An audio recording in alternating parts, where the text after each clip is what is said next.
আসসালামু আলাইকুম। সবাই কেমন আছেন? আজকে আপনাদের সামনে নতুন একটা টপিকস নিয়ে হাজির হলাম ভিডিও করার জন্য। যারা পিএসসির বিভিন্ন পরীক্ষা দেন তাদের জন্য এটা অনেক কাজে লাগবে।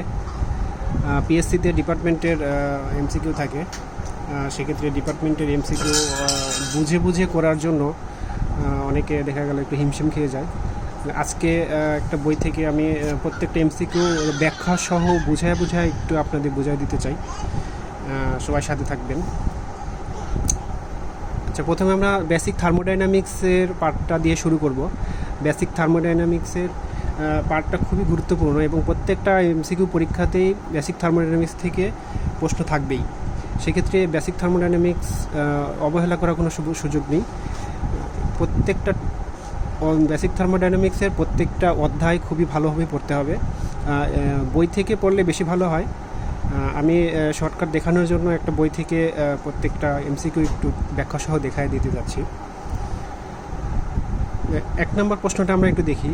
N ideal gas obeys the law, মানে আইডিয়াল গ্যাস মানে রিয়েল গ্যাসের একটা সমীকরণ থাকে, এটা সবাই জানে। এটা পিভি সমান এনআরটি, এটা সবাই জানে, এটা কোনো প্রবলেম নাই। আমরা 2 নম্বর প্রশ্নে আসি। 2 নম্বর প্রশ্নে বলা হয়েছে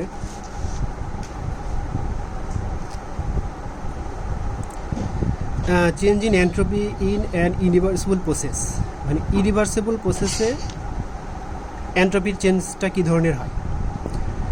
এখন আমরা ইরিভার্সিবল প্রসেস আর রিভার্সিবল প্রসেস, দুইটা প্রসেস আমরা একটু জানতে হবে, তাহলে আমার এই প্রশ্নটা সমাধান করা সহজ হবে।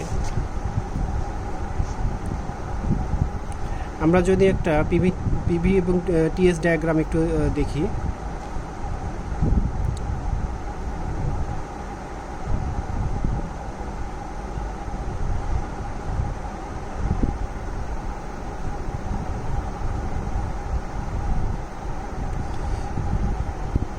এটা একটা টিএস ডায়াগ্রাম অঙ্কন করলাম।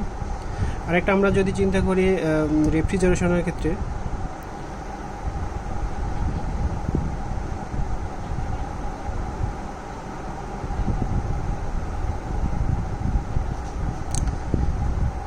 এখন এইখানে যে প্রসেসটা হচ্ছে এগুলো হচ্ছে রিভার্সিবল প্রসেস।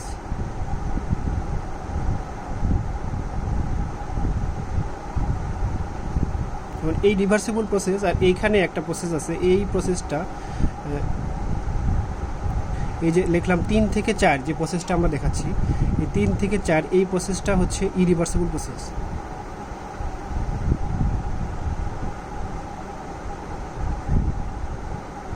এখন এই ইরিভার্সিবল প্রসেস হওয়ার জন্য একটা শর্ত আছে, সেটা হচ্ছে আমরা চেঞ্জ ইন এন্ট্রপিটা dQ/T, মানে টেম্পারেচার ডিকিউর চেঞ্জ ইন হিটটাকে টেম্পারেচার দিয়ে যদি আমরা ভাগ করি, এটাই হবে হচ্ছে আমার ইরিভার্সিবল প্রসেসের চেঞ্জ ইন এন্ট্রপি। এই প্রসেসটা কিন্তু এনথালপি কনস্ট্যান্ট, এই প্রসেসটা 3 থেকে 4 এনথালপিটা হচ্ছে কনস্ট্যান্ট। এখন এইখানে এটা যদি এটা সমান হয়, আরেকটা শর্ত এখানে মেনটেন করে, এই dQ/T এটা 0-র কম হতে হবে। dQ/T এটা 0-র কম হতে হবে। 0-র কম হলে এটা হবে হচ্ছে ইরিভার্সিবল প্রসেস। আর ইরিভার্সিবল প্রসেসে এখানে অবশ্যই হিট, এখানে অবশ্যই লসটা সংঘটিত হবে, বিভিন্ন ধরনের এই লসটা সংঘটিত হবে। আর রিভার্সিবল প্রসেসে কোনো লস সংঘটিত হবে না, মানে ইগনোর করতে হবে, লসটা ইগনোর করতে হবে।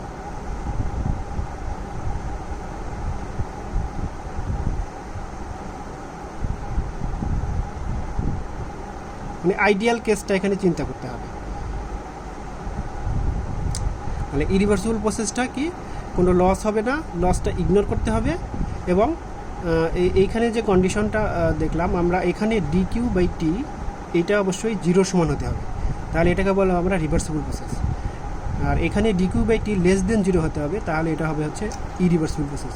আর ইরিভার্সিবল প্রসেস আর যদি বড় হয়ে যায়, dQ/T যদি 0-র বড় হয়ে যায়, এই প্রসেসটা হবে ইম্পসিবল, মানে এটা সম্ভব না, ইম্পসিবল প্রসেস। এই প্রসেসটা কখনোই ঘটা সম্ভব নয়। আর এটা অনেকে বুঝতে পারে না, এটা আমরা একটু দেখি। একটা রেফ্রিজারেশনের ক্ষেত্রে যদি চিন্তা করছি, প্রথমে একটা কম্প্রেসর থাকবে, কম্প্রেসর থেকে ফ্লুইডটা কোথায় যাবে, একটা কন্ডেন্সার। এখন কন্ডেন্সার থেকে এক্সপানশন একটা ভাল্ব থাকবে এখানে, কন্ডেন্সারের পরে এক্সপানশন ভাল্ব হয়ে ইভাপোরেটরে আসবে, ইভাপোরেটর থেকে আবার আমরা এটা কম্প্রেসরে পাঠিয়ে দেবো। এখন এই 3 থেকে 4 যে প্রসেসটা, এটা হচ্ছে এই 3 থেকে 4 এই যে এক্সপানশন যে ডিভাইসটা দেখতেছি, এই এক্সপানশন ডিভাইস এটাকে বলে থ্রোটলিং প্রসেস। 3 থেকে 4টা হবে হচ্ছে থ্রোটলিং প্রসেস। এখন থ্রোটলিং প্রসেস এইখানে কোনো মানে কাজ সংগঠিত হবে না, কারণ এটা ইরিভার্সিবল প্রসেস, কোনো কাজ নেই, ওয়ার্ক ডান নেই। এখানে যেমন কাজ সংগঠিত হবে, কিন্তু এখানে কোনো কাজ হবে না। ইরিভার্সিবল প্রসেস বা থ্রোটলিং প্রসেসে কোনো কাজ সংগঠিত হবে না। আমরা একটু পরে আসলেই দেখতে পারবো। এখন আমরা বলতেছি change in entropy in irreversible process. তাহলে ইরিভার্সিবল প্রসেস আমরা কি দেখলাম, dS is equal to dQ by T. তাহলে dS greater than dQ by T, এটা হচ্ছে না। তাহলে dS less than dQ by, এটাও হচ্ছে না, এটাও হচ্ছে না। তাহলে ইরিভার্সিবল প্রসেসে কোনটা হচ্ছে, dS is equal to dQ by T. এই যে এখানে আমরা এখন একটু দেখি থ্রোটলিং প্রসেস, এই যে মাত্রই আমরা দেখলাম এই যে থ্রোটলিং প্রসেস, এই প্রসেসটা হচ্ছে থ্রোটলিং প্রসেস। 3 থেকে 4 মানে এক্সপানশন, হাই প্রেশার থেকে লো প্রেশারে কনভার্ট হচ্ছে ফ্লুইডটা, লিকুইডটা যে আমার এখানে পাস হচ্ছে, এটা হাই প্রেশার থেকে লো প্রেশারে কনভার্ট হচ্ছে, এটাকে বলতেছি থ্রোটলিং প্রসেস। তাহলে এখানে বলতেছে in a throttling process. Throttling প্রসেসটা কি, এখানে এনথালপি কনস্ট্যান্ট থাকবে, মানে এনথালপি চেঞ্জ হবে না। এন্ট্রপি চেঞ্জ হবে কিন্তু এনথালপি চেঞ্জ হবে না, মানে এনথালপি রিমেন কনস্ট্যান্ট। এখানে বলে enthalpy remain constant throttling process, মানে প্রেশার রিমেন্স কনস্ট্যান্ট। তাহলে প্রেশার তো কনস্ট্যান্ট থাকতেছে না, এখানে টেম্পারেচার কনস্ট্যান্ট থাকতেছে না, ভলিউমটাও কনস্ট্যান্ট থাকতেছে না, থাকতেছে কি এনথালপিটা এখানে কনস্ট্যান্ট থাকতেছে। আর এখানে নিচে একটু বলা আছে, এখানে in a throttling process work done 0। Throttling process is a irreversible process, এই যে এখানে বলে দেওয়া আছে ইরিভার্সিবল প্রসেস।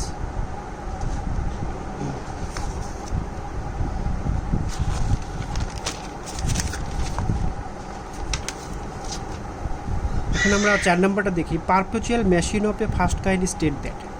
পারপেচুয়াল মেশিনটা কি, পারপেচুয়াল মেশিন আমরা হচ্ছে থার্মোডাইনামিক্সের যে লগুলো শিখছি, ফার্স্ট ল, সেকেন্ড ল, এই যে ফার্স্ট ল সেকেন্ড লকে ভায়োলেশন করে একটা মেশিন তৈরি করা হয়েছে, পারপেচুয়াল মোশন মেশিন, মানে PMM, শর্টকাট বলে PMM। এই পারপেচুয়াল মোশন মেশিন হচ্ছে থার্মোডাইনামিক্সের 2টা লটাকে ভায়োলেশন করে একটা প্রসেস তৈরি করা হয়েছে।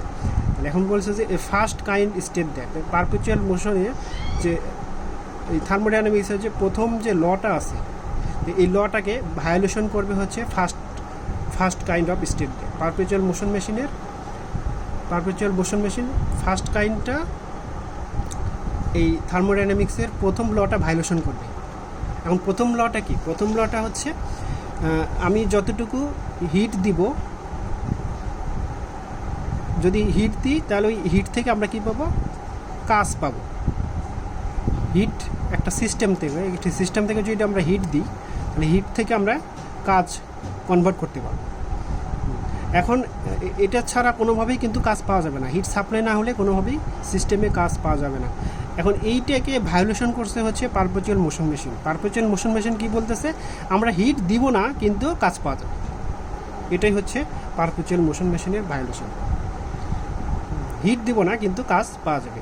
আর সেকেন্ড লটা কি, সেকেন্ড ল হচ্ছে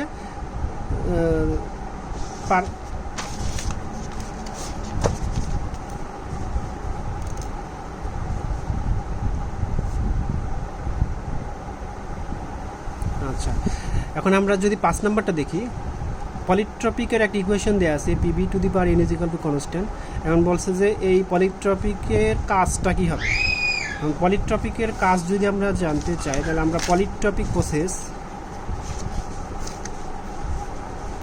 PV to the power n is equal to constant, এটা হচ্ছে পলিট্রপিক প্রসেস। এবং পলিট্রপিক প্রসেসের আমরা হিট কীভাবে অ্যাড হয় সেটা আমরা যদি দেখি, gamma minus n by gamma minus 1 is equal to work done. এই ওয়ার্ক ডানটাই হচ্ছে পলিট্রপিক প্রসেস। তাহলে P1 V1 minus P2 V2 divided by n minus ও, এটা হচ্ছে পলিট্রপিক প্রসেসের কাজ।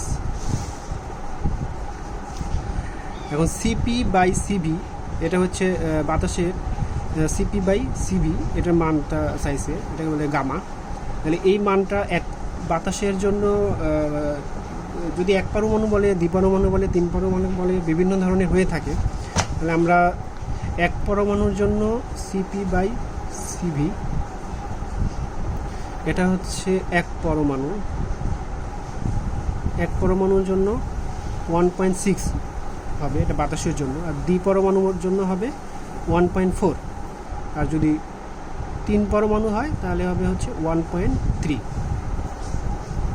তাহলে এখানে একটু দেখি বাতাসের সিপি বাই সিভি এর মান কত। তাহলে 1 তো হবে না, 1.4 হতে পারে, তাহলে 1.8 তো হবে না, 2.3 হবে না, তাহলে 1.4 হবে। এখানে যদি উল্লেখ করে চাইতো যে এক পরমাণু বা দ্বিপরমাণু বা ত্রিপরমাণুর জন্য, তখন আমার সেই অনুযায়ী এখানে বসাতে হতো। মানে এক পরমাণুর জন্য 1.6, দ্বিপরমাণু 1.4, তিন পরমাণু 1.3। এখন এখানে এক টুকরা বরফকে তাপ দিতে থাকলে এটির তাপমাত্রার পরিবর্তন কোন গ্রাফ দ্বারা দেখানো হয়েছে। এখন বরফকে যখন আমরা তাপ দিব তখন এই তাপের প্রসেসটা 0 ডিগ্রি সেন্টিগ্রেড বরফটা, এই যে পয়েন্টটা, এটা 0 ডিগ্রি বরফ ধরে নেওয়া হয়। এখন এই 0 ডিগ্রি বরফটাকে যদি আমরা তাপ দিতেই থাকি, নাহলে 0 ডিগ্রি পানি তৈরি হবে। এটা হচ্ছে 0 ডিগ্রি পানি, সেলসিয়াস পানি, এটা 0 ডিগ্রি লাইন। 0 ডিগ্রি থেকে আবার আমরা যদি পানি থেকে 100 ডিগ্রি সেন্টিগ্রেড তাপমাত্রা পানি তৈরি করতে চাই, তাহলে এটা হচ্ছে 100 ডিগ্রি সেন্টিগ্রেড তাপমাত্রার পানি। কারণ এখান থেকে আবার হচ্ছে এটা হচ্ছে 100 ডিগ্রি সেন্টিগ্রেড তাপমাত্রার বাষ্প। এখান থেকে এইভাবে বাষ্প গ্রাফটা তৈরি হয়। তাহলে আমরা এইটা হচ্ছে বরফের একটা গ্রাফটা এইভাবে দেখাতে পারি। এখন আমরা এটা তো আগেই দেখছি যে ইরিভার্সিবল প্রসেস। তাহলে ইরিভার্সিবল প্রসেসে কি হয়? হিট লস হয়। এই যে এখানে হিট লস হয়, তাপ অর্জিত হয় না, তাপীয় অবস্থার পরিবর্তন হয় না, না এটাও হবে না। তাহলে কি তাপ বৃদ্ধি পায়, চাপ বৃদ্ধি পায়, এটাও হচ্ছে না। তাহলে আমরা কি হবে? তাপ ক্ষয় হয়, তাপ হচ্ছে লস হয়। এই যে একটু আগে আমরা এটা দেখেছি যে ইরিভার্সিবল প্রসেস। তাহলে ইরিভার্সিবল প্রসেসে আমরা D Q by T less than 0 হচ্ছে। এটা কেন 0 হচ্ছে? লেস দেন 0, 0-র চাইতে কম, কারণ এখানে লস হচ্ছে, লসটা সংঘটিত হওয়ার কারণেই এটা D Q by T less than 0 হচ্ছে। আর এখানে ধরে নেওয়া হচ্ছে যে লসটা হচ্ছে না, ইগনো, এই জন্য ডিকিউ বাই টি 0 সমান হয়ে যাচ্ছে।